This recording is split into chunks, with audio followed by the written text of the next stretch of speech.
You're listening to Dead Air Podcast, part of splatterbutchers.net.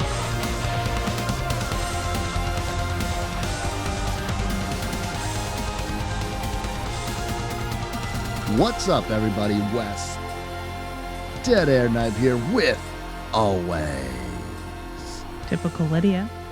Today's show, we're going to be doing the 1982 Christmas slasher classic, The Dorm That Dripped Blood. Or Pranks. Or Death Dorm. This is the film of 1,000 names. Not quite as many names as Bay of Blood, but it was originally released, or was supposed to be Death Dorm, and it got changed to Pranks, and then it didn't do well. And so they re-released it as The Dorm That Dripped Blood, and it made a little bit more money, which perhaps I usually bust Roger Corman's chops for some of the names that he's changed horror films to over the years because I don't like them. But sometimes it's a good thing to make your title memorable by making it a little silly. Yeah, I mean, Bay of Blood doesn't really remind me much. Like, sure, the house is on a bay, but Twitch at the Death Dorm, it just sounds so intense, much like The Dorm That Dripped Blood. And, like, sure, it sounds like other films, but The House That Dripped Blood, obviously, the number one contender, but it, like, sounds like other films for a reason, because that's what we're drawn to as horror fans. Pranks just doesn't do it to me. It doesn't make me interested. Well, we're not prank fans. We don't like pranks. No. I'm gullible, and we've been over this. I hate pranks. I've been over this before on the show, where I just am very susceptible to pranks, and so I have a warning to people: no pranks. Even though The Dorm That Dripped Blood is a ridiculous title, because, gang, I hate to be the one to tell you this, dorms do not bleed. Unless they're super haunted, which made me think it would be a haunting, and it is absolutely not. This is the season of me and Wes tricking one another into thinking we're watching haunted house films, and we're not. You could trick somebody into getting them to watch a holiday film. By the way, Season's Grievings. This is absolutely our Christmas episode. I like to do these holiday episodes in and around Christmas time because I have Christmas in my heart, as probably as well as cholesterol. It just reminds me of Christmas specials, or the Christmas specials that were around when I was a kid. And so I feel like we got to do one, like an old 3-camera sitcom. We have to do a Christmas episode every year. And you might think to yourself, dear listeners, certainly Wes cannot unearth yet another Christmas slasher from the golden era of slashers. You damn right I can. I will have to add that this one is not very Christmassy. In before the people that are saying, this one's not very Christmassy, Wes. Who is, man? Like, I think that this fits with the trend of people not feeling very Christmassy. And I see a lot of, like, self-care posts on the stinking Facebook, which is basically all self-care posts these days, and sometimes with good reason. But everyone reminding one another that it's okay to not put up a tree and stuff like that. Which, I mean, like, well, duh. I mean, it's always been okay to not put up a tree. It's always been okay to celebrate the way you want. It's always been okay for a Christmas horror film to not have any Christmas whatsoever. There's no snow. There's very minimal decorations. So if you want a Christmas horror film that does not barf Martha Stewart on your table, then this might be a pick for you. I'm very obsessed with Christmas horror that isn't really about Christmas. In fact, my recent few TikTok videos, and more to come, are all about horror films that take place at Christmas but are not about Christmas. We have covered a few of these on the show before, films like Maniac, films like Hardwired, The Legend of Hell House. Yeah, I just watched your video about that, and that is my number one favorite, up there with American Psycho, which I don't think we've ever done for the show. We've never done that. I love that film, but oh my God, not to derail everything, but I rewatched The Legend of Hell House because I bet you I had not watched that film since you and I did that for Uh, the show. And mhm. oh fuck man, that's such a good movie. I I It I is. really really liked it upon watching it again. And so yeah, I was happy to do the video, but I think that when it comes to this type of thing, when it comes to people recommending horror films, it's kind of the same old thing. You get recommended Black Christmas and Silent Night, Deadly Night, and if you are a little bit off the center, perhaps something like Don't Open Till Christmas, or you could even get a little cheeky and silly with it and recommend something from modern times like the awful It's a Wonderful Knife. But I think that for me personally, finding these weird things that you'll forget that this is supposed to be taking place during Christmas, because it really is just the setup. And I mean, a character, Patty, says Merry Christmas, Craig. Someone says Merry Christmas with Christmas lights around them. So that's fairly Christmassy. Yeah, it happens too, right about my favorite line in the film, which is one of those things that this film does is hit those horror tropes.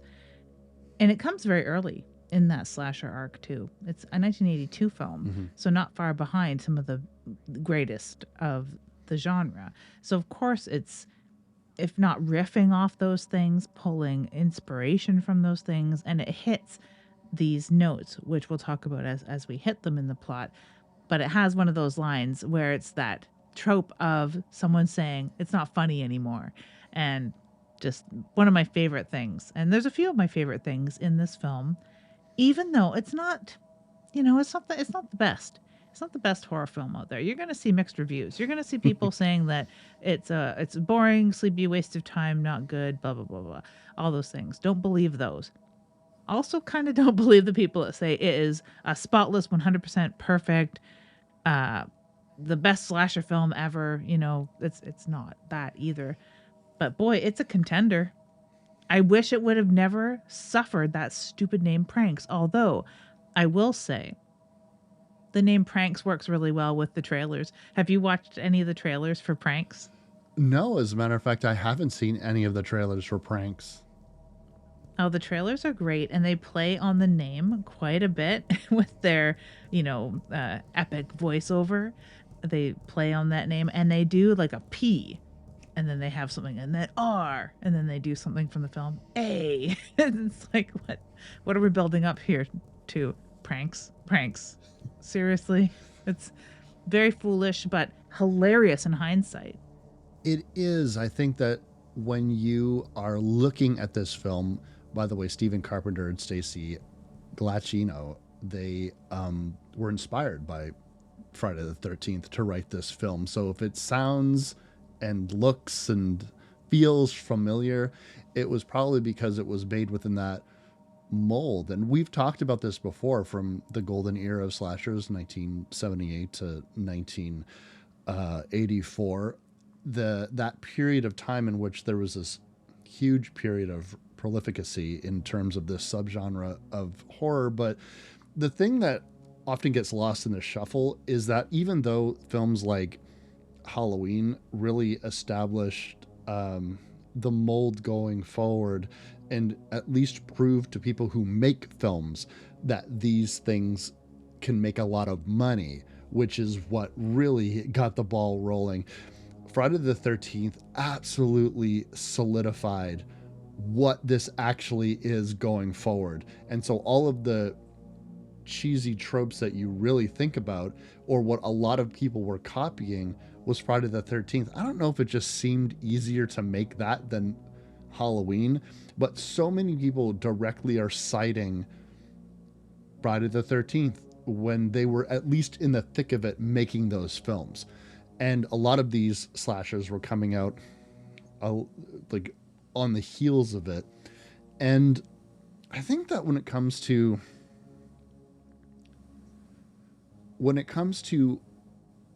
if this is a really good slasher, if it's not, if people want it to be the greatest slasher ever that you've never heard of. My honest opinion on slashers, which I love and I know a lot about, I feel like, is that the ones you've heard of are the best slashers. And it's hard to have a conversation about this subgenre when you're really only going to be talking about 15 to 20 to 25 films over and over and over and over again, because as nerds, and when we say horror fans, that's what we're saying. As nerds, we covet information and access. Look at the cool thing I know. Look at the cool thing I have. And what do I have here in my back pocket? A slasher you've never heard of. And in order to do that, sometimes you gotta lay the hyperbole on a little thick, and you start saying things like, this is the greatest slasher you've never heard of. There's an entire industry of horror fans that, and we're part of it, Yeah, we are, because we love Pieces and Blood Rage. Yeah, Pieces and Blood Rage. But then the phenomenon that happens, Lids, and you know this, and listeners, maybe you know this, or I'm about to tell you. Once you're done with Halloween and Scream and Friday the 13th and all that stuff, then you start getting into the Pieces and the Blood Rage. And then once you're a horror fan on the internet, you know those ones too. And so we got to go lower and lower and so on and so forth. And next thing you know, it's like this random shit that Vinegar Syndrome releases where you're like, what the hell is this? That, or you're not, what the hell is this? Because you haven't fully drank that Kool-Aid. But if you are sucking on the teat of horror wisdom and you think Bone Setter and Soul Tangler are the shit, then I think you've gone a little too far. That's got to be crossing the Rubicon, right? Yeah, like you show up in a Soul Tangler t-shirt, and we know that this guy cannot be saved. It's like in a zombie movie when you turn your friend around and he's fully a zombie, and you know that you have to reel your axe back and just put him out of his misery. That's the equivalent of wearing a Soul Tangler or Bone Setter t-shirt. Yeah, I'd say so. Maybe we could have a Christmas tradition in the aughts and 2020s about having pranks for Christmas. We don't have any mythology. Mythology's dead. The gods are dead. What we can't look forward to Yule Cats and Bone Setters.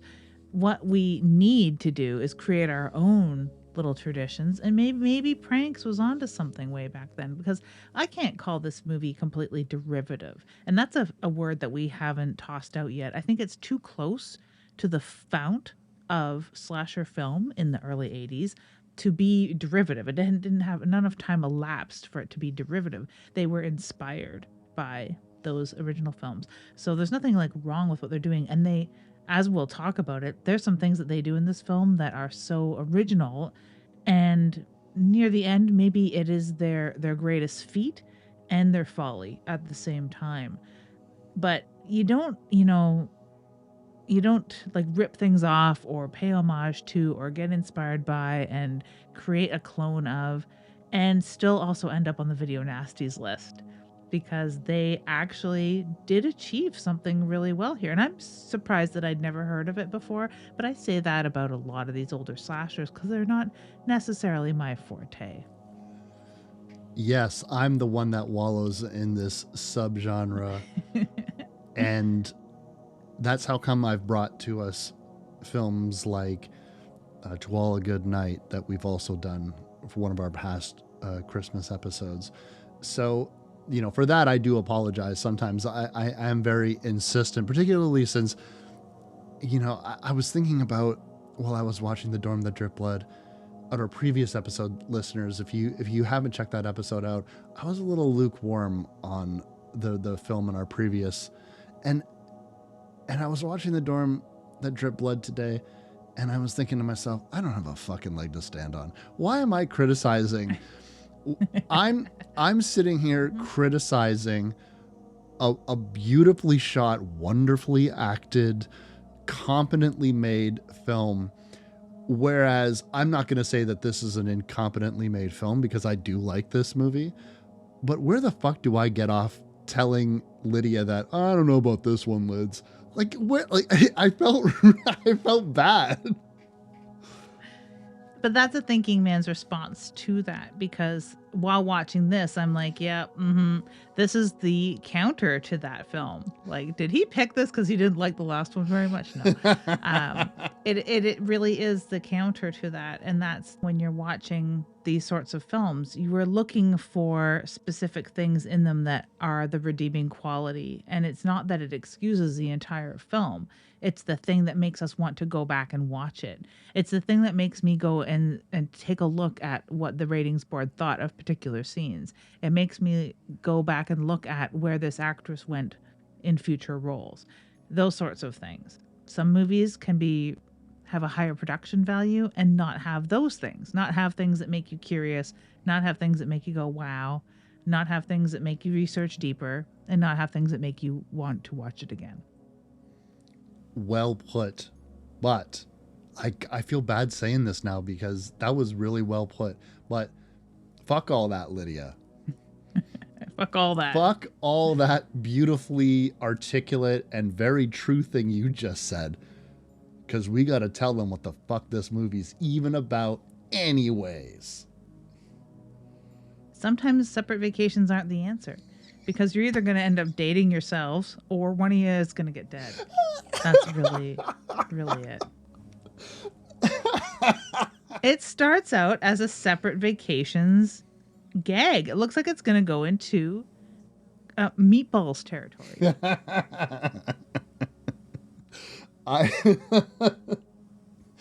That's very true, but we are going to get this ball rolling. We are in sunny California. It is Christmas time.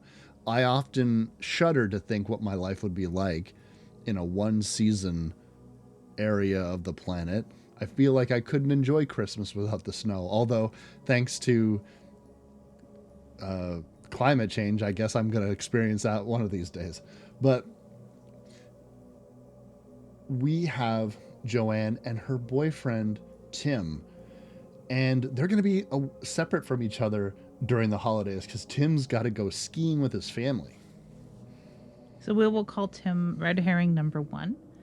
That I counted the red herrings in this So many. as I went along. Yeah, I started losing count, which is a testament to the storyline, because I actually started like paying more attention to the plot than just counting red herrings.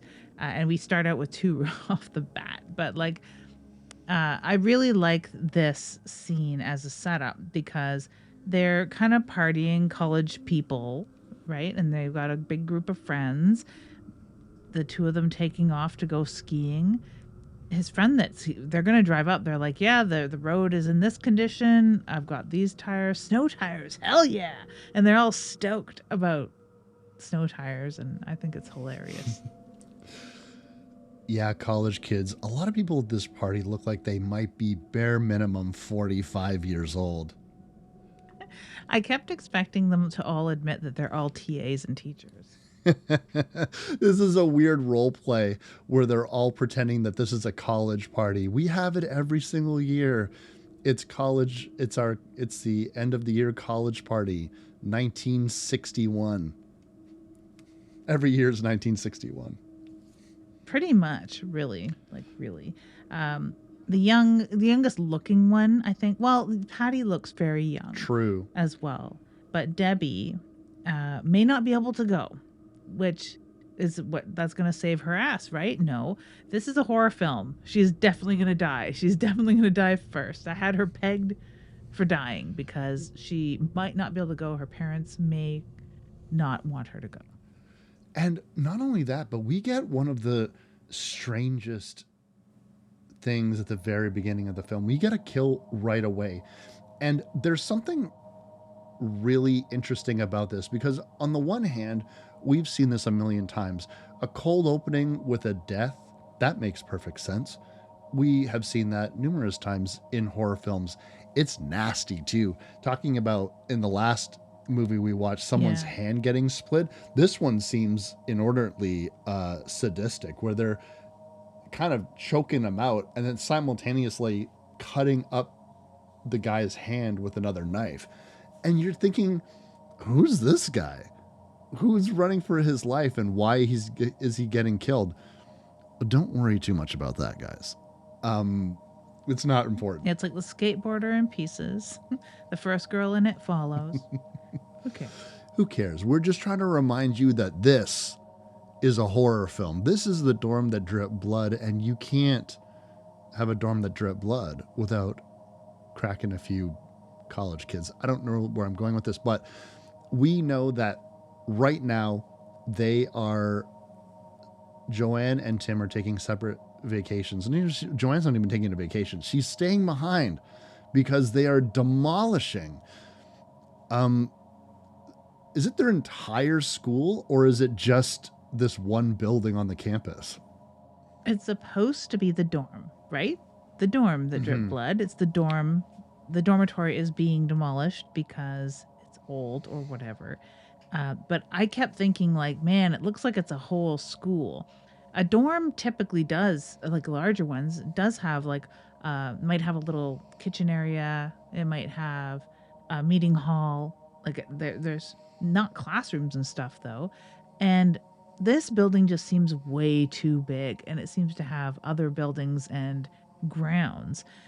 And you would think, and like I don't know, I've mostly seen smaller campuses or large campuses in big cities where everything's kind of contained, like up at Nipissing University, here at the two universities here, or University of Waterloo, or Trent. I've seen a lot of those campuses in Laval. Laval's probably the most sprawling looking one, but the buildings are fairly close together, and there's other buildings there. This seems like a very secluded building out in the countryside with a few other outbuildings. So it would seem to me that it's a school, not a dorm. So it's just very, and it's labyrinthian too. Like it's a very, very, very big building for a dorm. I agree. There's portions at the end where it looks like they're in a fucking factory. Yeah, yeah, it does. It's the labyrinth that drip blood. Like it is big, like very big, and it's got some like, yeah, basement looking scenes and boiler rooms and some of the things that they have in the kitchen areas. Like if they would have said it was a culinary school, we might have been like, oh, okay, so it's gonna have all these outbuildings and room and gardens maybe and shit. But it seems way too big for a dorm. I really like the premise of this because the idea of people foregoing Christmas vacation to help clean up an abandoned dorm, it almost sounds more like a J horror premise.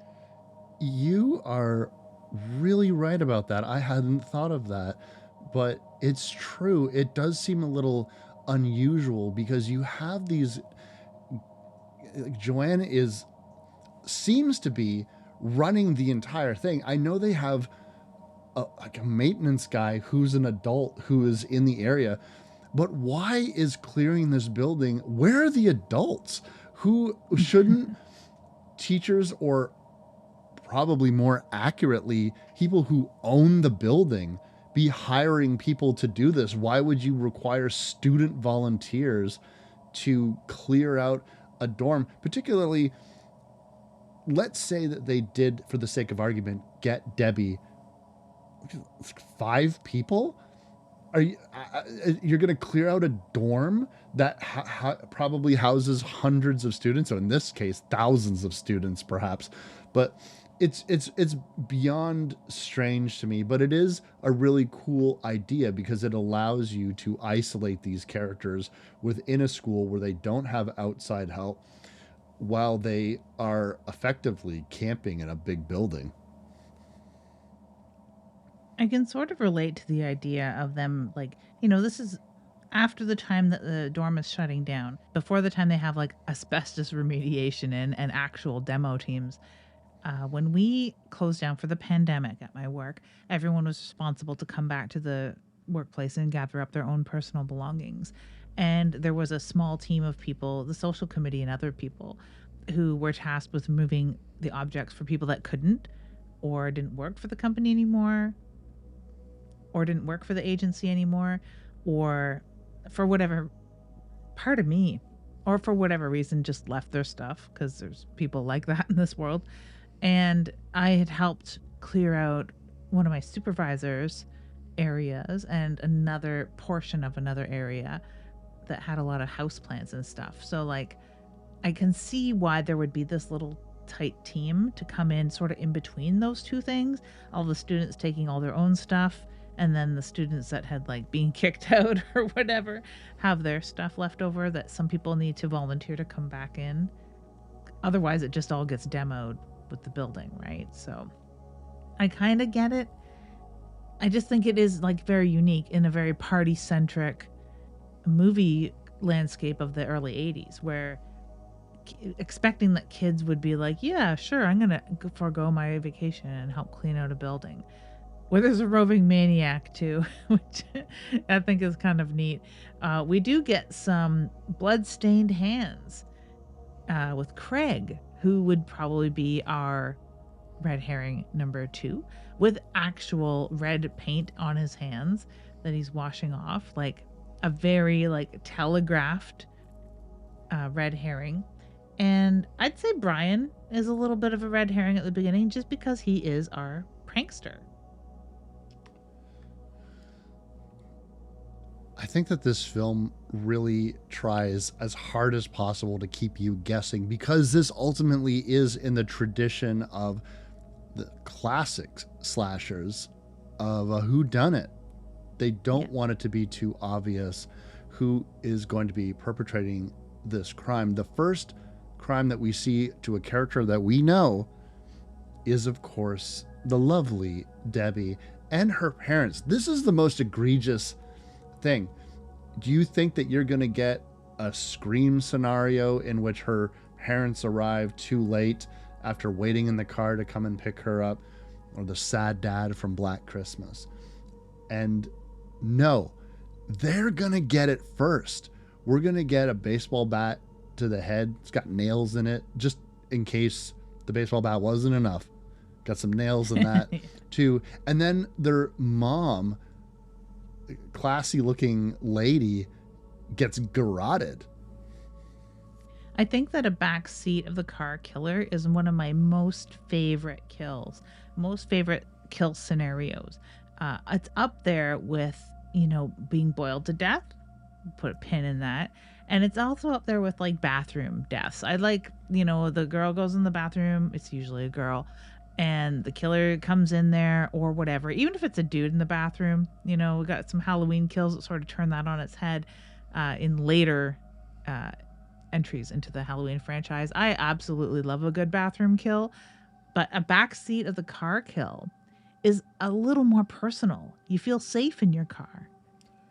That's why they always tell you that you got to check the back seat when you get in there, because you never know, you're going to get black glove killered, garroted, and killed.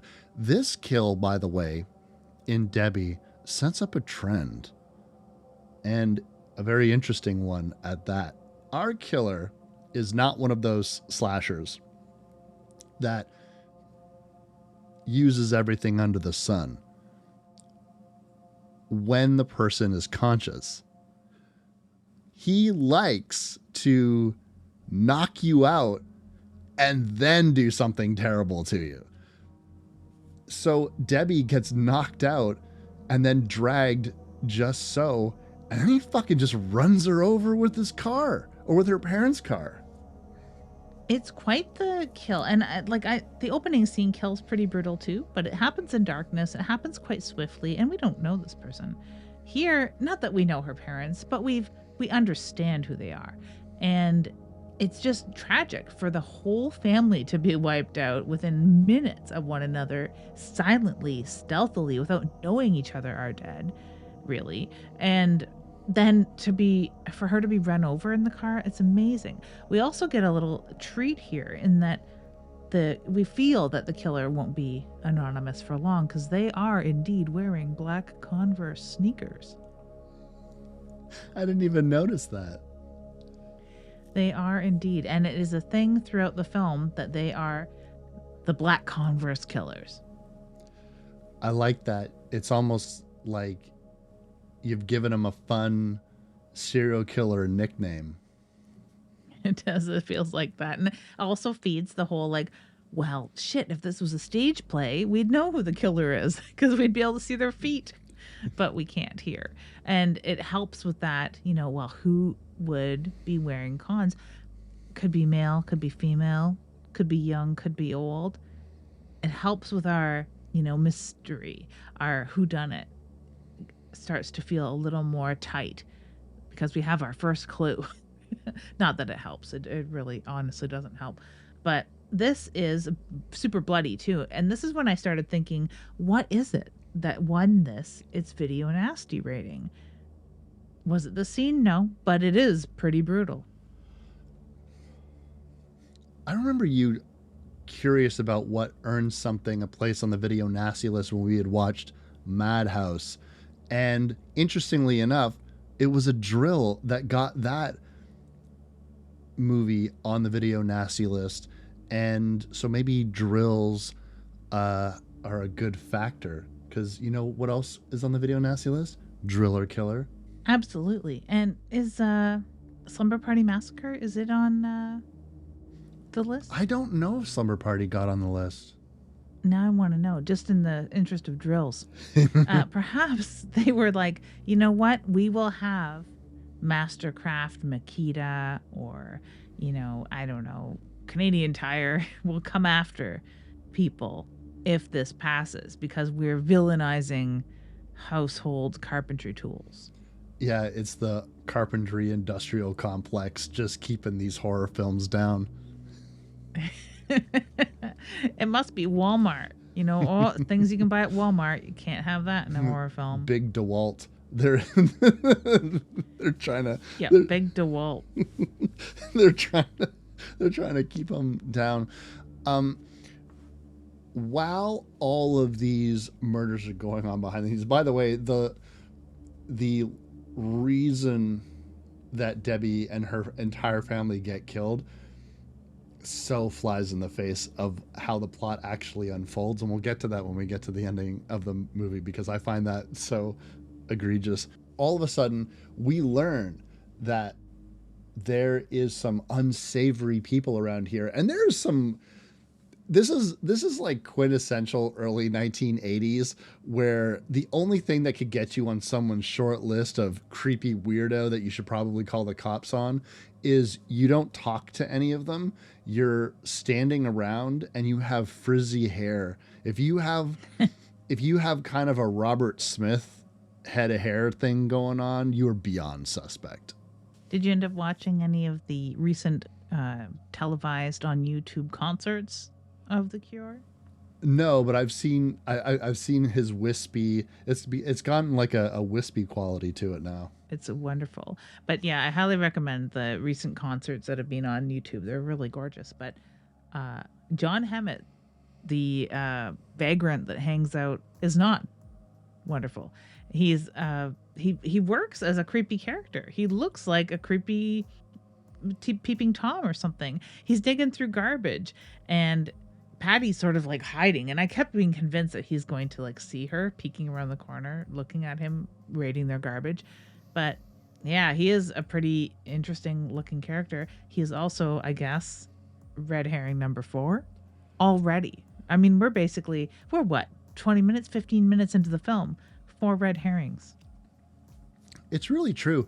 And he's also staying in the dorm when he's not supposed to. They're supposed to be clear of people. And we also learn from the caretaker, Bill, that one of his drills has been stolen. And they don't make them like that anymore. They sure don't. It's this big cast metal thing. And my father had one that was exactly like it. And it's true. They don't make them like that anymore because they were electrical hazards. But they don't. It was very tough. My father probably still has that drill. And he has a sander that matches that is probably older than I am. Man, they used to build things to last, lids. All of a sudden, they're all suspecting Hammett, and they might be right. But we as horror fans know that this guy is so creepy, so deliberately weird and off-putting. If I could take it to the world of pieces, like that bearded groundskeeper who's really in love with his own saw, it's so obvious he couldn't possibly actually be the killer. It would actually be kind of disappointing if he was. He is just a very quiet person who probably is using the fact that the dorm is almost entirely vacant as just a place to squat for a little while. And he's a little older, which kind of gives it a creepier vibe.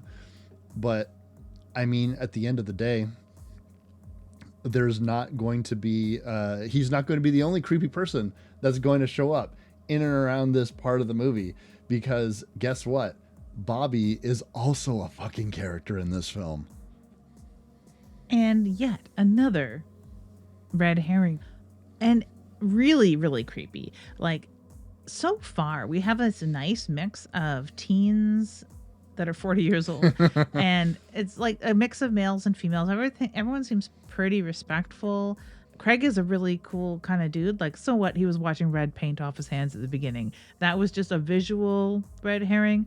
He seems to be the nicest, sweetest teddy bear out of them all. He looks like Christ Novoselic from Nirvana, like quite a lot.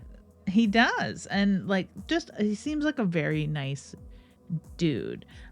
Brian, on the other hand, still kind of a prankster, bit of a jerk, but we know enough from horror movie watching that the guy that is the prankster jerk usually gets killed, is usually pretty trustworthy.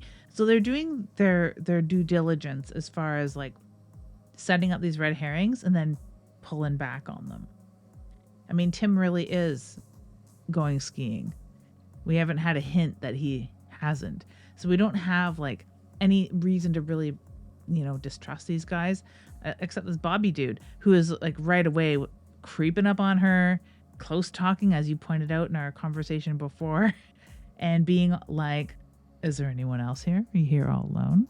What are you doing? You want some company? I like that you're getting close to the microphone while you do that, because that is his vibe. He is a real close talker. And there's a point in which he is talking to Joanne where he almost has her pinned up against her car while he is grilling her, trying to get as much information as he can. He's there buying furniture. I guess they're not just throwing away all of the stuff that's in the dorm that would be wasteful. He's there to buy furniture. And it really is this vibe of, first of all, Joanne looks quite young. She looks like the age that she's portraying. And this dude looks like a whole ass grown adult. And he is just leering over her. And you get the sense, maybe it's this guy, but people have already died already. So what is this going to be, like a Scooby-Doo thing in which, you secretly find out that there's a big deal on this land and he wants to be able to buy it. And so it'd be cheaper if there were a whole bunch of murders or something. Yeah, and his alibi is that he's asking her if there's anyone else there, like he doesn't know already, or making the hint that, well, pretty soon you'll be alone. Yeah, he's casing the joint. I think the only thing he's just creepy, and he watches their ass walk away. And it being a 80s movie, we're kind of like, I guess at the time being like, oh, that's boys will be boys, and that's to be expected. Gang, Lids isn't kidding. When Joanne walks away, he props his elbow up on the side of the car, and the scene ends with him unbreaking his gaze at her ass. And I just was, what would that, she would feel his eyes on her. And it's one of those moments where she's probably just walk, pretend you don't notice, pretend you don't notice, just keep walking, because the farther you get away from this person, the better off you'll be, and you'll never see him again. Yep. And yep, that's the exact sentiment. And they do it really well. Mm-hmm. It sets him up as a horn dog McGee. So if I keep forgetting his name later on in the film, no, it's because I referred to him as Horn Dog McGee. I did. And he is also like a contender, but we also know from watching horror films that not usually does it turn out to be that guy either. I think one of the things that throws me off a lot about our quartet, because since Debbie was dispatched, we are basically just down to four people. The middle part of this film is a bit of a slog. And I think that if anyone were to complain about this film at a scant 88 minutes, guys, even less if you were watching the heavily cut version, but there is so much time of characters walking from one point to another, not really talking, the scarcest of dialogue. And I do not have the capacity to figure out what should be there in place. Maybe this would have worked better as a 20-minute type thing. But there's so many moments in this film that it's difficult to pay attention to. And it doesn't help that both Craig and Brian look remarkably similar. And so sometimes they're basically just young, fit dudes with poofy early 80s brown hair. Yeah, one is a little taller. That's really about it. Craig's taller. And, they also look like male versions of Patty, if you want to be a real jerk like that. Patty is so adorable, but they could have made us feel a little more with her character if they're going to spend time character building, having her do something that is interesting, not injecting a love interest, which seems to be like the knee jerk reaction to wanting to do character building with someone like this, but maybe have her tell us about her horseback riding escapades. Instead, they have her go retrieve her mail and read it to us. Gang, it's wild. And also, while all of this kind of non-action is happening, and you're wondering, when is the horror movie going to start again? Because we've had some horror movie, and now we're having characters just kind of passively moving through scenes together. Well, that's because Hemet is going to graduate from creepy guy at the dumpster to straight up prowler. And this is after, by the way, that Joanne has attempted to contact him. He's in old room 25, but it seems like every time that people go there to speak to him, he's not actually present. And there's this one instance in which I guess we assume he's on the roof. At least that's what Joanne thinks. I don't know why someone walking on the roof of this dorm would mean that plaster is falling incessantly from the ceiling, but it is an old building, I suppose. Well, that's why we're tearing it down, Wes. Can't walk on that roof no more. I mean, it's a hazard. If someone was walking on my roof, I don't think I'd hear it, honestly, unless they were like scrabbling around up there. But yeah, if someone was walking around the roof of a school, I would not hear it at all. But okay. Yeah, it's a very weird way they want to position this, because it's not the first time that someone is walking around on the roof and it poses a major threat. So that's true, and they're all in a tizzy also, because not only has Hemet been prowling, they assume they can't get a straight answer out of him. Also, drills are going missing, lids. Food is going missing. And they had all sat down to have a delicious,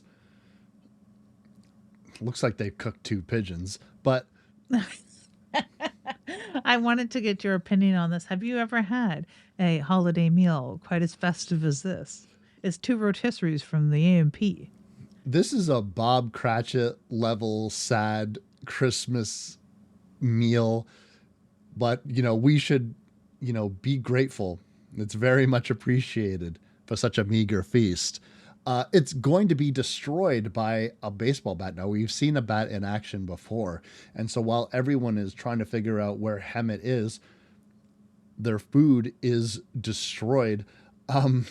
It's pretty funny, but I guess it's in keeping with college kids. Like, if you are... there's this part when you're going into adulthood for some people. Some people obviously had to grow up very quickly, but there's other people. I'd say I would include myself in this secondary group of people who got to play adult a few times before they actually had to become an adult. And so this is just the real world equivalent of, having a tea party or making Play-Doh food. It really just kind of comes it really is similar to that. And they're bummed about it. They're really bummed because it seems like now they're in the weird cafeteria eating gruel or whatever the fuck it is. And they're just sort of thumbing at their utensils because they can't find John Hammett and they don't know what's going on. They don't have any of their food. And Joanne has done what they should have done a long time ago, Lids. Call the fucking police. Oh, I thought you were going to say leave a note on his door. She tried that and it didn't work. It really didn't. And also they also tried to the boys tried to talk to Hammett, who just very quickly was storming away from them and refused to speak whatsoever. And immediately they start losing their temper with him. Well, one of them does.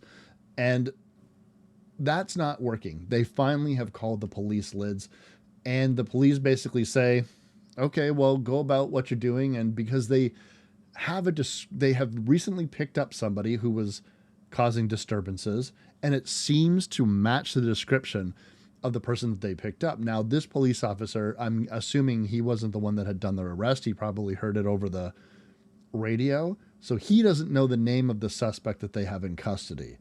But it sounds like it might be Hammett. Which is enough to lay that red herring to rest. Not really. But, we're assuming that they're going to behave as if he's being caught, which they do. And the cops, hopefully would get back to them pretty quickly with verification as to whether that is indeed him in custody or not. We know it's not because the two things happen too quickly and we see John skulking about. So we know that it's not him, right? But they don't know that at all. So prepare yourself for a little more skulking around in the dark as the power goes out. Do you know what we did, Lids? We almost cut poor Bill's death like they tried to cut it out of the film entirely. Yeah, I will say that if you watch this film in most places that are streaming and YouTube, you will probably watch an edited version. And I believe that the Death Dorm version of it is the edited version. That's and correct, it's what yeah. they had to end up doing. Yeah. Okay. So you can go looking for an uncut version. That's the way to do it. Although you can also find the edited out scenes all over the internet and in photos if you just want photos of that money shot, so to speak. Let me ask you this, Lids. This is not really about the plot, but this is just a general question to you. A lot of people who watch slasher films from the 1980s do notice lots of edits of these kills being taken out. And do you feel as though it really ruins the film itself? Do you not mind? Is it very distracting? My point of view on it is it drives me crazy. I cannot stand to know that things were filmed and because of a rating they were lost. Now, sometimes we live now in the year 2024. Many of these films have been restored. However, some of these special effects, gore shots, kills, whatever have you, unless something shows up, I'm really thinking about the latter entries of the Friday the 13th franchise. They're gone. It was just cut. They're left on the floor, and maybe there's a roll of it somewhere. But for the most part, it's largely understood that we only have some images left of some iconic kills that we'll never get to see. Does this bother you? Do you give a shit? Or I only care if there is a completed print with those kills in it and they make a really bad hack job of editing it around it. And this is a good example of anyone, even people who aren't familiar with the genre or aren't familiar with this particular film, will watch this scene and know that something has been cut out because it's very obvious that they're cutting around the gore.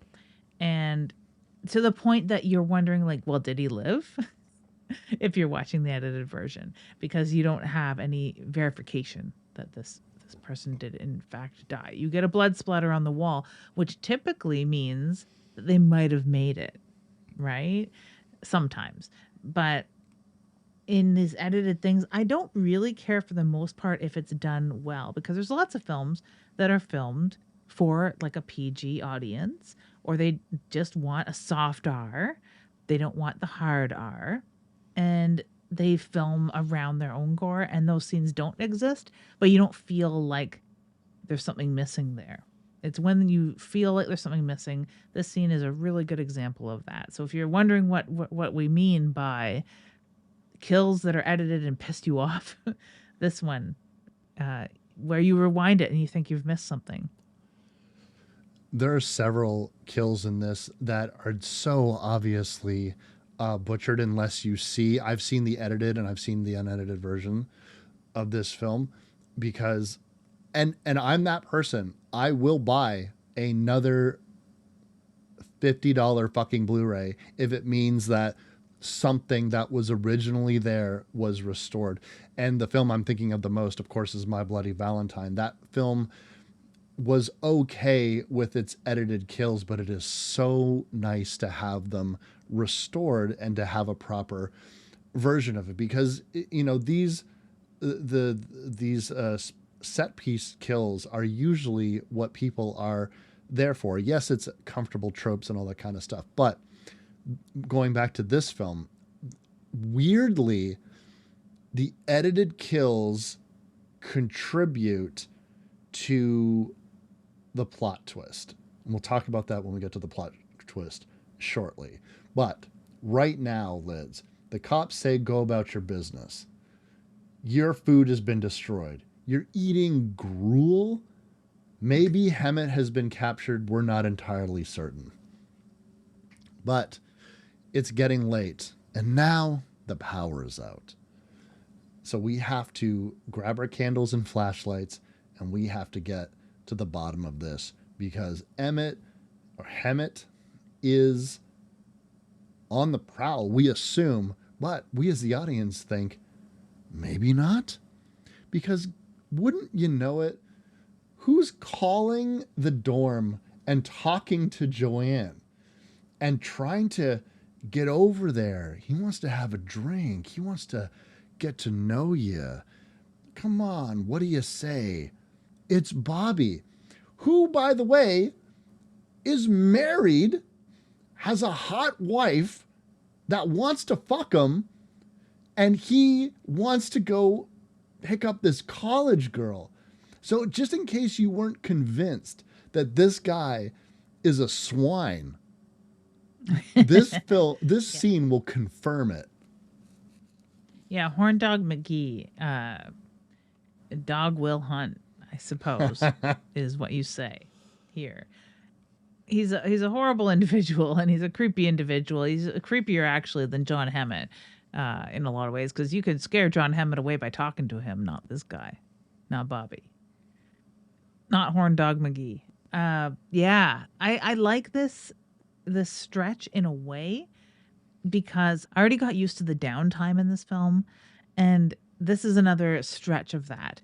It's a little more effective than the first time when we're getting to know our characters, or whatever the hell that was supposed to be, where everything seems really boring, where they're just going from room to room and deciding what tasks they need to accomplish while they are introducing John Hammett.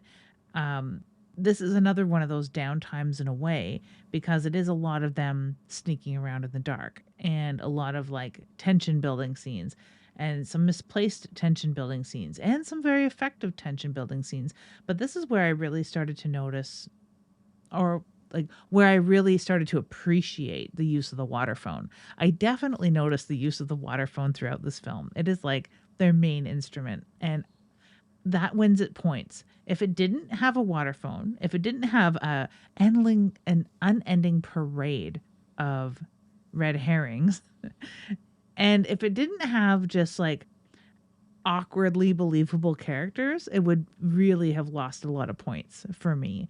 The water phone alone really saves it, and the ending too, because it just drives home some of the things that they did accidentally, I think, that made this a successful film. But the water phone during these tension building, sneaking around the building in the dark scenes, because it's a lot more quiet. They're being quiet. They're sneaking around and they're in the dark. So they're, trying to not bump into shit, I guess. And you got to heighten one sense by not using another. So they just don't talk a lot. So it is a quieter film at this point. And the water phone, man, it is creepy. There's some other instruments that they use. Of course, they use like violins and cellos a little bit. Mostly the violins sound of the water phone, though. They don't use a lot of percussion. What percussion they're using is coming from the water phone. But you've got that weird rolling sound that you might remember from The Shining that used this rolling bass sound of the water phone so effectively. And you get that here. And I just absolutely loved it. They also occasionally use these sharp violin stings that sound remarkably like the soundtrack to Friday the 13th. Mm-hmm. And it had caused me to look up who had been the composer. It's Christopher Young, but you never know. You never know. I know. I did the exact same thing too, just to see. Yeah, because I was like, is there a Manfredini in here? Is that who did this? Because that guy's unapologetic about just, yeah, we're just doing the violin stings again. It's fine. I love the violin stings, but it's interesting. I was thinking of you while watching this film, wondering how the soundtrack was going to hit you, because waterphone can be hit or miss. The warble, constant warble, so frequent in the film. I was wanting to do that as my opening sound for the film, but I had decided that the next sound that I should probably do is, the mixing, the automatic mixer from the industrial kitchen was like, wee, wee, wee, wee. But when they go on their own separate ways, Brian is going to encounter, again, this cloaked, looks like they're wearing a hoodie and gloves, shining a light in his face. He is killed with a machete. And that's the end of Brian. And with Craig and Patty going off on their own, Craig has taken on this personality, which I think is good for a little bit of personality and character development. But it seems like he's not taking this seriously. It's almost as if he's mocking Patty for being afraid. It's almost as if he was like very kid like, you scared, and he's meanwhile Patty is taking this deadly serious. They have people that they have a dangerous person who assumes is coming after them, and this leads them down to the kitchen. They need to find the breakers, which have been tripped, and the breakers are there, but not before Craig is knocked unconscious. And then Patty, in turn, will struggle and fight while somebody covers her mouth, and she too knocked unconscious. And the second person that we see on screen, another woman. Interesting. Not saying it's related, but I am saying it's what happened. Then something horrible is done to her unconscious body. In this case, she is put inside of boiling water. It's like it's a pressure cooker or something. Yeah, a giant industrial pressure cooker, which made me think like, is this like on one hand I thought, is this like a sport college with a dormitory for the sport team? Because there's baseball bats fucking everywhere. And then I thought, okay, is this a culinary institute? Because they have no reason to have all of these stand mixers and industrial sized pressure cookers. Or like if this was the kitchen for the larger school, where's the rest of the fucking school? I don't know. It just makes no real sense. But hey, they needed it for a kill. Like, why does a hospital have a sauna in Halloween Yeah, too? it's the Huh? greatest Like, example of why the yeah. fuck is this here? It's here because we wanted a chick to get naked and we wanted her to get boiled by a sauna that doesn't function that way. They have a deli meat slicer in this school kitchen. There's somebody ordering a ham sandwich and they're like, 1 second, sir. And you're cutting it fresh? What the fuck is this place? I know it seems like way too industrial kitchen for a dormitory. It makes no sense whatsoever. But at least what does make sense is that a industrial pressure cooker can reach temperatures that would boil a fucking body, unlike a sauna in a hospital. But so I do really like this scene because I love people getting boiled. I usually like them getting boiled when they're alive so they can scream and stuff. You know, it's no fun when they're knocked out. But you would think that being put into that temperature of boiling water would wake you the fuck up. Like immediately. You can't just like put a person in that temperature water have no reaction. But I digress. We do have a scene that made me pay closer attention to all this when we have Patty asking, it's not funny anymore, and Merry Christmas, because they're creeping around in this dark kitchen area with their flashlights and creepy water phone music. It is quintessential horror slasher movie in this scene. So this really wins a lot of points and takes away from that down time that we've been experiencing here and there throughout this movie where nothing's really happening. Then all of a sudden something like someone getting drilled in the back of the head in the most gory fashion, or someone getting boiled alive a la sauna scene in Halloween 2 in an industrial pressure cooker. Like, it's just wild. I really thought that there would be some scenes missing in this kill as well, but from what I understand, there aren't. No, the only thing is her hand comes up to the brim of the pressure cooker and it's slammed down. But even that is cut away. And from what I can tell, that is the version that's in the full film.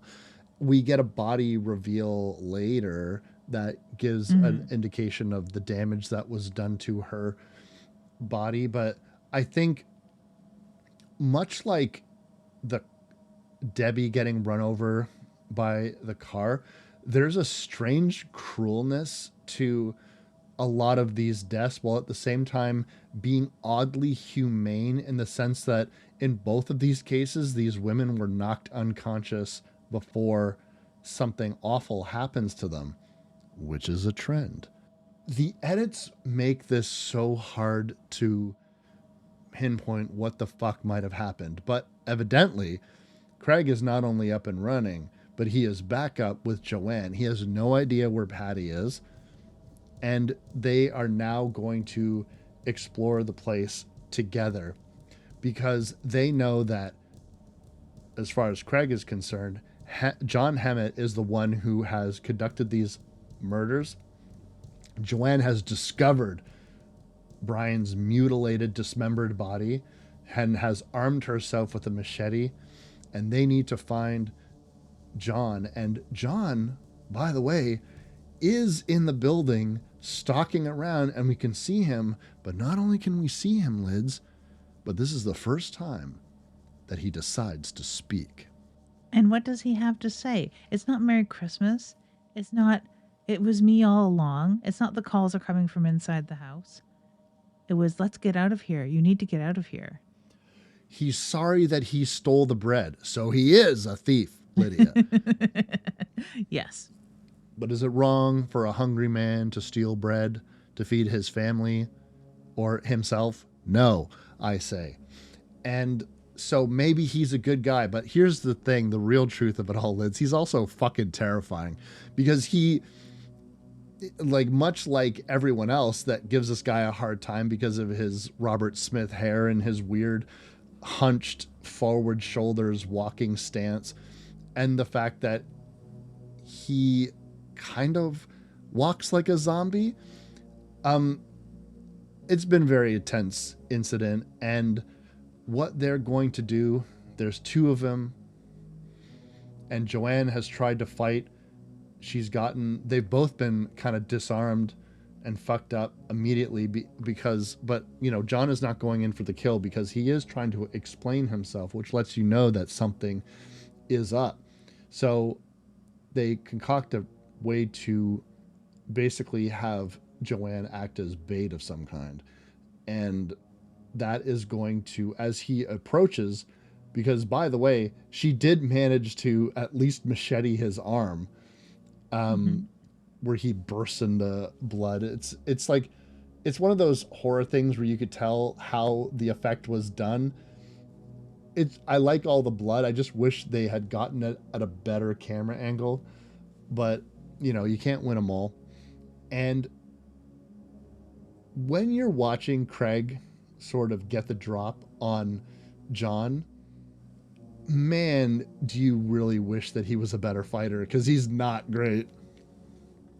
No, but I mean, John has this air of the homeless woman in the basement of Terrifier 1, where they pose a threat because they're unpredictable, even in the points where they're trying to help.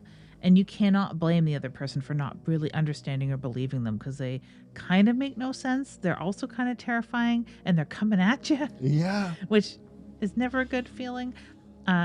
Craig's hatchet is comical to me. It looks like such a Saturday morning cartoon weapon.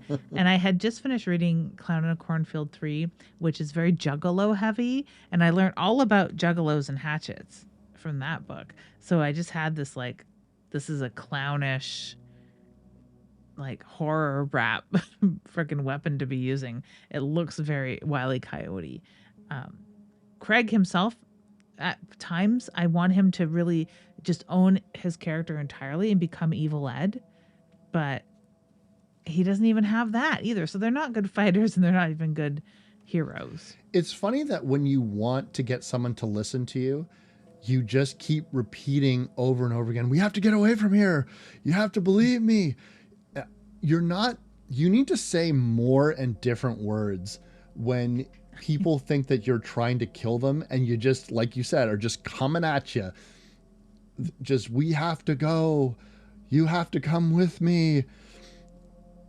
I'm not going to hurt you. Just, since we know that John has seen who the killer is, it would be good if he had just, maybe he thought that she wouldn't believe him. Maybe he does have some mental deficiencies, and he's not really able to articulate it in a way that's meaningful. I will say that there is a very ableist, classist thing here where, he looks weird, he acts weird, he's probably homeless, he's going through the garbage, so we can't trust him.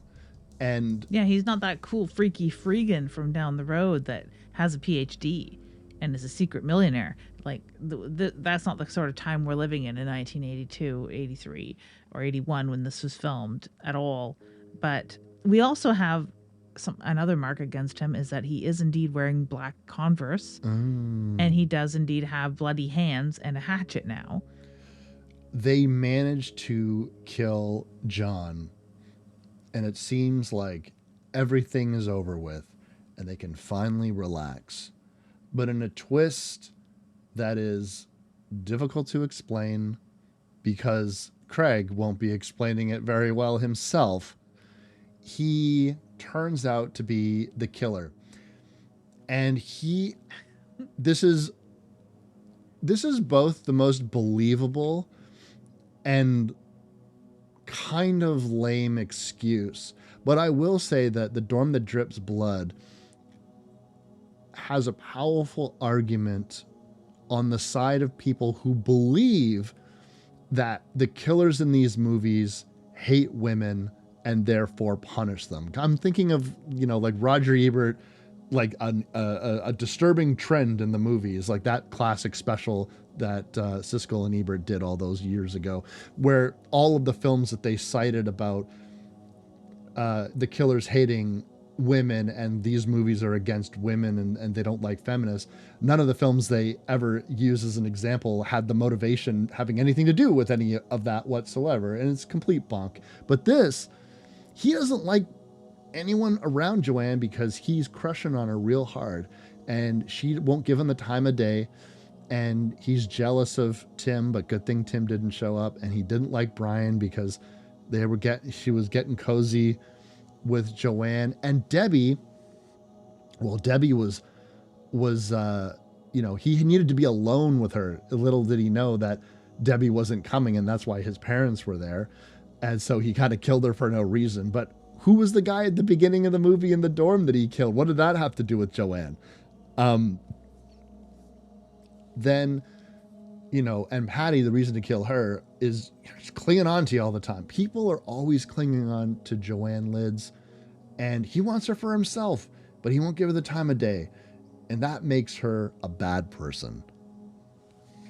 Isn't that wild? This is like the equivalent of Evil Ed pulling his mask off at the end of Fright Night and saying he was the head vampire all along. And it's sort of powerful in that way because it flies in the face of all the other Scooby-Doo mysteries that we've ever watched in the guise of a slasher film. And when he is confronted by someone bigger, stronger, better looking, and more horn doggy than he is, who's also kind of crushing on Joanne, he tricks them in the neatest way in front of cops. And I really like his final coup de grace, so to speak, because we have not seen the last of Bobby for whatever stupid reason. So this movie, like, you would think that it would end with like, I've always loved you and now you're mine forever and ever. That it would like just sort of could end ambiguously there. But no, it keeps on going. I really do like his ranting reveal. That is so weird. And it goes on for quite some time with him explaining in succinct detail why and how he killed everybody. You don't get that in films. You don't get the explainer, so to speak. I mean, we get an explainer at the end of, say, Spider Baby or Psycho, but that's usually a third party. We don't get the killer themselves explaining like this. Not only explaining, and you really hit the nail on the head, but also like a cat bringing you a dead bird, he is going to show you all of his bodies. We don't need to see Joanne screaming for her life, running around a building while dead bodies spring out at her like it's an amusement park. He is going to say, do you want to see Patty? Do you want to see Debbie? You already saw Brian. You want to see what I did to them? He's so excited because he's been holding in this murder and this plot and his obsession. And he is in these, hitting these different staccatos of madness and coming back down, childlike glee and pain, anger. And you can tell that, I'll say this much, of all the people who in slashers from this era, he is up there with people who seem genuinely fucking crazy, because it should kind of be a word salad, shouldn't it? When we hear stories of serial killers, everybody always wants to know why. And the best you get from actual murderers is, I don't know, or they tell you a long, convoluted story full of disjointed bullshit. And this kind of just seems that he is trying to articulate feelings in a person who is a dangerous psychopath. So he can't really put his finger on it. He killed people because he wanted to possess Joanne, and she is listening to this ranting and raving and trying to simultaneously get away from him, trying to appeal to him a little bit, trying to calm him down. There's some very good scenes here that all get derailed because earlier in the film, when we told you about Bobby, who was talking and hitting on Joanne on the phone, wanting to basically take her out on a date at 2:00 in the morning, he also says that I'm going to go for a drive. His wife wants to know who the fuck goes for a drive at 2 o'clock in the morning. And his answer is, haven't you ever wanted to go get a drive, have a drive, get some fresh air? He ends up back at the dorm, and all he's really doing is going through their garbage. So let me ask you this: who's worse, John going through their garbage or Bobby? Is it just because Bobby has a job and money and a car?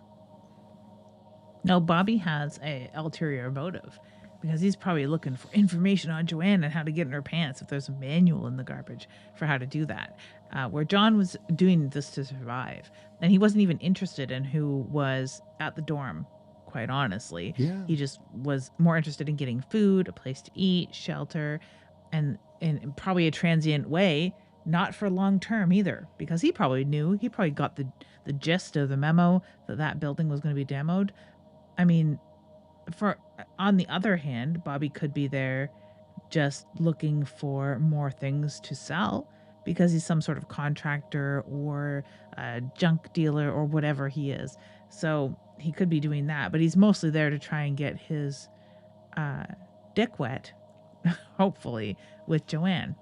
Well, yeah, to be crass about it because he's a crass fucking dude. You think he's there to save the day? No. No, and I have this sneaking suspicion that he is straight up just going. He was the reason why he's trying to intervene is not because he wanted to save Joanne. It's because he was there to murder her. Hey, Craig, you can't murder Joanne. I'm here to murder Joanne because I'm also a dangerous psychopath who's probably going to try to have sex with her before or after or during his horrible murder plot. Joanne just is happy to see fucking anybody. And so she calls out to him, reaches out to him. And this turns into, it's so funny how quickly this film wraps up, because when you look at the timestamp of when Bobby and Craig have their showdown, there's like 3 fucking minutes left in the entire movie. And beforehand, Craig is going to struggle a bit with Joanne, bop her head against a boiler. Again, this is the whole portion of the movie that takes place, and it looks like a factory, straight up. It just or like a power. What do you call those places? Like a power complex, like an energy. Like a big generator. Yeah. Building or something. Like that. Like it looks like. It doesn't look like they're in a school whatsoever. It's hard to say really where they are, but I guess, like you said, it's the labyrinth that dripped blood. And she's unconscious. These 2 men fight. Again, Bobby gets the drop on him because he's just, he's older, he's bigger, he's stronger. And meanwhile, the cops have shown up, and 3 of them, and 2 of them enter into the building, and then they put a stop to the fight. Now, Craig looks pretty beat up. He's on his back. He looks fairly helpless, and Bobby is the one standing over him. So when you're police officers who just want to get control of the situation, you have your guns trained on the person that's standing up because maybe that's the aggressor. And it looks like it. Yeah. And Craig manages to, from his prone position, to egg Bobby to the point of getting him to lunge at him. He is, I'm gonna kill you, I'm gonna like kick your ass, and he's got a knife kind of positioned, palmed at the back of his head, and it looks like he's perhaps going to be able to sit up and stab. And right in the dick. He's gonna stab him in the dick. That's what I think the bigger threat is Bobby's like, no, not my junk. Not my dick. I philander with that. But it's effective. It is effective. And it's almost accidentally effective at this point because it's like they pulled off something in this scene alone that speaks to a far more experienced crew, writers, actors, everything. Like, this scene is quite interesting because it's a believable lunge, and I don't blame the cops for opening fire. They're very shooty. Once Bobby is killed, they believe the danger has passed. Craig tells them that they need to go help his friends who are up on the 2nd floor. And the cops leave him for a brief moment. They don't know that Joanne is unconscious. Craig is going to pick up her body and carry her while talking to her about going to kill her, but he's going to do it humanely. You won't feel a thing because she's unconscious. And again, the third time that a woman has been knocked unconscious and he kills them while they're not awake. And that is what happens. He walks towards the incinerator and we're wondering, is she going to wake up? Is she going to struggle? Is he going to fall in the incinerator? The cops are calling behind them. Where did he go? Where did he go? And so, okay, that's how Joanne is going to be saved. And then we cut to the exterior of the building, and that plume of white smoke is billowing out. One of the police officers say, "Oh God, what the hell is burning in there? That smells so bad." Who cares? They're demolishing this whole building anyway. And that's it. We don't have a final girl. We don't have a final boy. We have a slasher that has successfully eliminated all targets and is leaving away from the building scot-free. Isn't that beautiful?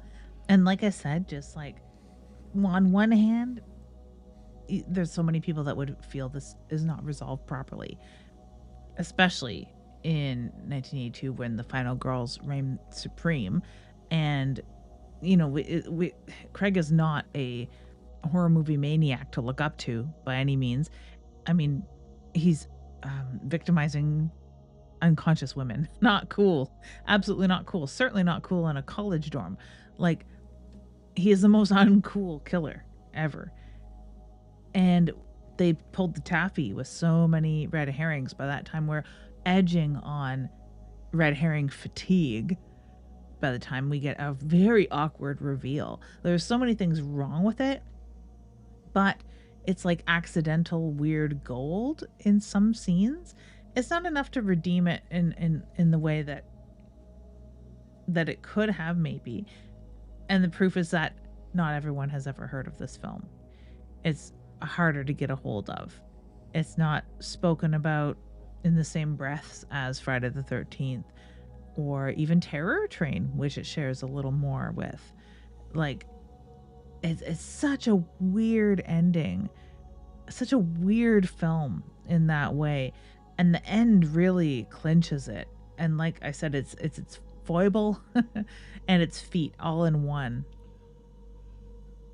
I really agree with you. I think that there is something profoundly interesting about the tropes that we recognize now in the year 2024. But remember, this was 1982.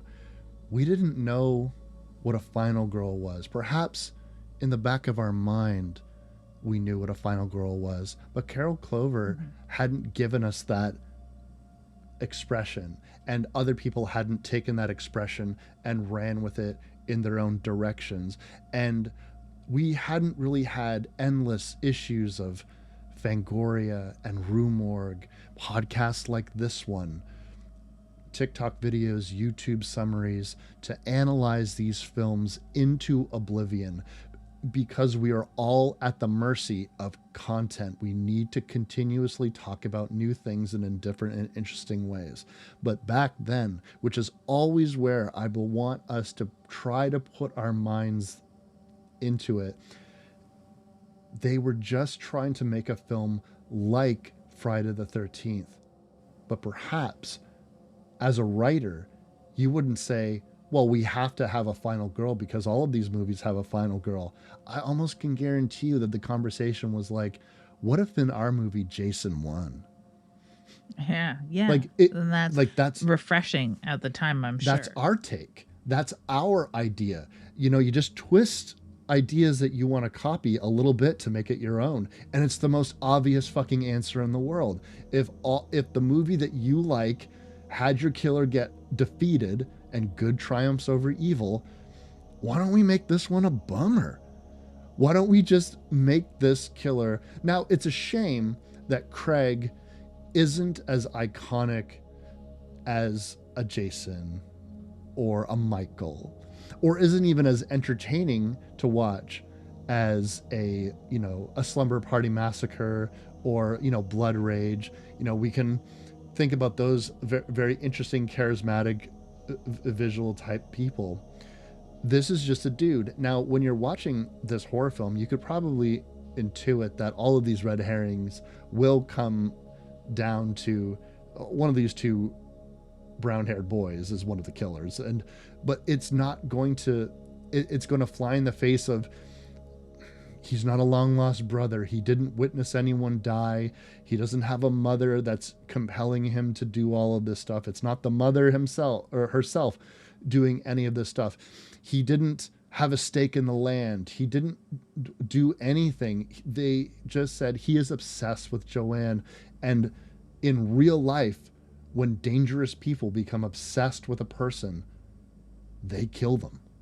And so they were doing all of these things, which probably seem as realistic as possible when you're just writing a movie and you're not concerned with, I'm writing a 1980s slasher movie. Where, yeah, like so many writers do now. Exactly. And I mean, help me out here. I can only think of one other slasher where the slasher just fucking wins. I mean, it's like maybe Terrifier 1, maybe a Blood Widow for sure that we've covered on this. Loved Ones, she sort of wins. Kind of. I mean, we sort of get a final boy, but she's mostly made it. Even if you get a last hurrah where somebody jumps out of the water, somebody does whatever, it's a dream, or it cuts away. Did that happen? What is going on? Or we cut to credits and we don't know what happened. But this is very explicit. Joanne gets put in the fucking incinerator, and all of the dialogue and the implication is, even in a film like Intruder, where they think, we got the killers, guys, and the guy wakes up in the phone booth and you're like, okay, so what? They're going to go down to the police station and these two people are going to explain everything. So they got arrested. It doesn't mean the killer's getting away with it. It's ridiculous. Craig gets away with this. And yeah. And it's right up there with like dressing up as the firefighter and leaving the scene undetected or something like that. But even worse, because he's fully identifiable. And, I mean, if anyone puts two and two together, maybe after, they might think, well, Craig disappeared awfully quickly after all of his friends got killed. I did fully expect, because of the age of this film and the writing style thus far, until we get to that ending, that it very well could be like, oh, there was a vagrant living here all the time that John was afraid of that killed the person in the first scene, or something like that. Or, haha, it was Tim after all. He was jealous of Joanne hanging out with all these other guys, or whatever. Like, it could have gone any direction here, really. Particularly since, Tim would be a good candidate because you forget about him, and it starts off with like the relationship on the rocks. And so you say to yourself, oh, okay, that's why you're going to be doing this. But the motive is so raw and so real and so relevant. Just like, I mean, it reminds you of modern day incels, right? Where it's just like, things aren't going right for me and it's this fucking woman's fault. And now I'm mad, and you take that to the ultimate conclusion. I'm dangerous. So really interesting. I wanted to point out that one of the accidental things that I kind of glossed over was Craig gets knocked out so quickly and convolutedly. And then his like reasoning for doing that was he wanted Joanne to feel bad for him, but there's no reason to show that in the movie. But because if you watch the edited version, so many of the kills are quickly edited like that, you would just, oh, okay, I see. Craig just got bludgeoned and he's dead and we're moving on. Yeah. So very interesting, very cool. But I think that this film really is well crafted, certainly more well crafted than horror films that I feel that get mentioned more often, particularly around the holidays.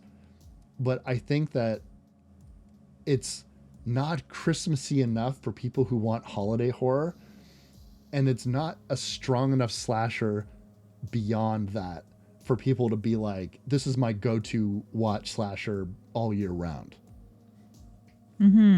I think it would take a real special breed for it to be their go-to Christmas film. I think that this is the sort of film that could do with a remake, really honestly, and keep it as true to the original as possible. Just iron it out a little bit where there's those downtime scenes. And yeah, creeping around with flashlights near the end. Joanna and Craig do a really good job of building actual tension, and it is scary, and it sounds scary, and it looks creepy. Like, it all works for a few minutes, though. There's too much of that. If you could just iron this out a little bit, don't inject any more college kid horny hijinks. Like, you don't need any of that. You don't need to 21st century it, you know. You don't need to do all of that to it. It's a really powerful movie.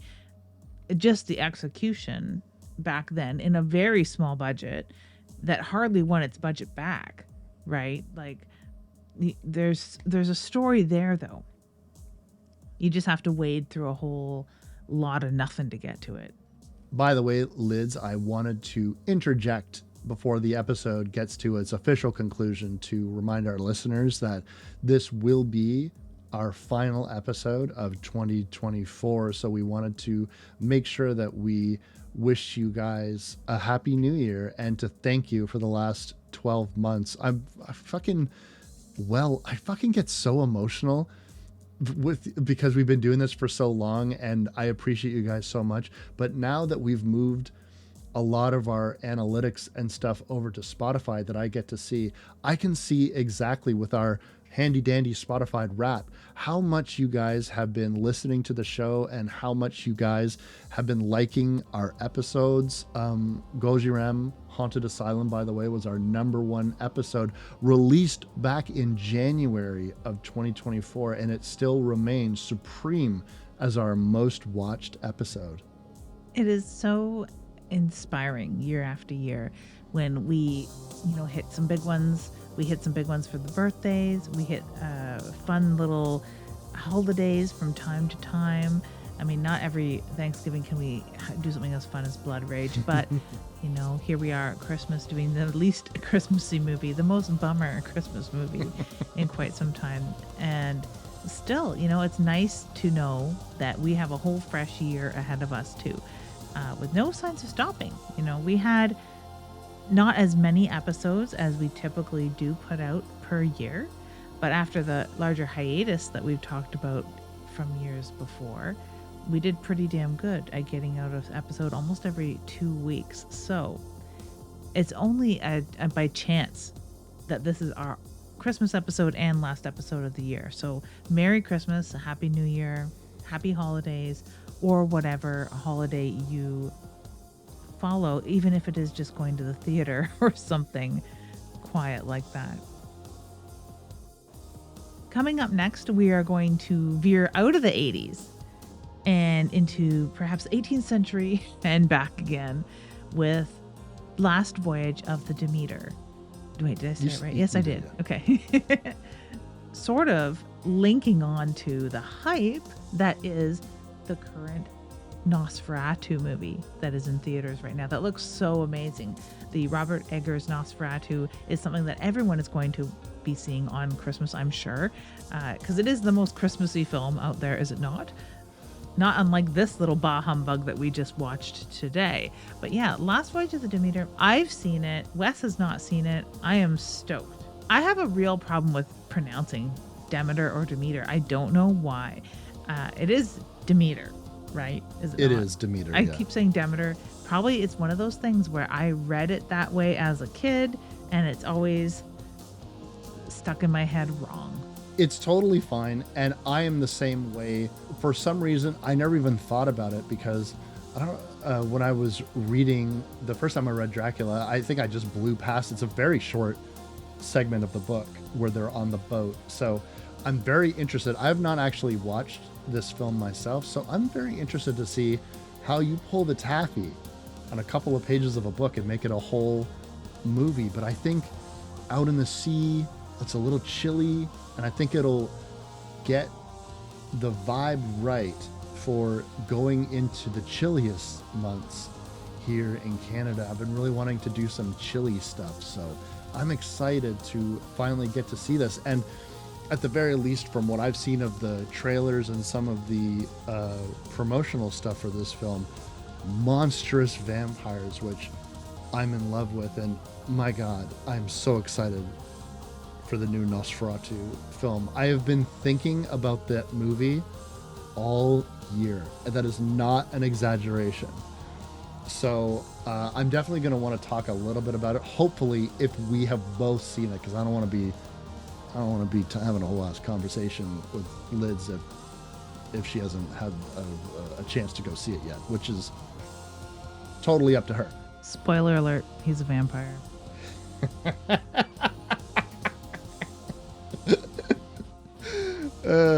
On that note, I'm Wes Knight. And I'm Typical Lydia. And you've been listening to the Christmas episode of Dead Air. If you like this show, you can find more episodes and other content on splatterpictures.net, Spotify, or wherever you download podcasts. We also upload all episodes to YouTube now, if you'd prefer to listen that way. You can find us across social media like Instagram, X, and TikTok, and the show is edited by Lydia Peaver and hosted by Lydia Peaver and me, Wes Knight. We'll see you next time.